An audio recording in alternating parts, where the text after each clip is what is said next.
السلام علیکم دوستو، آج میں آپ لوگوں کی خدمت میں ایک حدیث لے کر آیا ہوں۔ ایک مرتبہ ہمارے نبی پاک محمد عربی صلی اللہ علیہ وسلم ایک صحابی رضی اللہ تعالی عنہ کے کان میں کہنے لگے کہ فرض نماز کے بعد یعنی فجر کے فرض نماز کے بعد اپنی جگہ بیٹھے بیٹھے بغیر کسی سے بات کیے دو زانوں پہ بیٹھے ہوئے اس آیت کو 3 دفعہ پڑھ لینا۔ اللہم اجرنی من النار، بہت چھوٹی سی دعا ہے، آپ بھی یاد کر سکتے ہیں۔ اس سے یہ ہوگا کہ اگر آپ کی موت آ گئی دن میں تو آپ جہنم سے آزاد ہو جائیں گے اور آپ کے لیے جنت کا فیصلہ ہوگا۔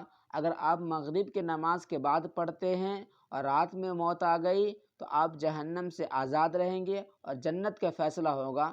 کان میں کہنے کا مقصد یہ تھا کہ بات کے کچھ اہمیت ہو۔ اگر ہم اور آپ بات کرتے ہیں، کان میں کوئی بات کہتے ہیں تو ظاہر سی بات ہے وہ بات کچھ اہم ہوتا ہے۔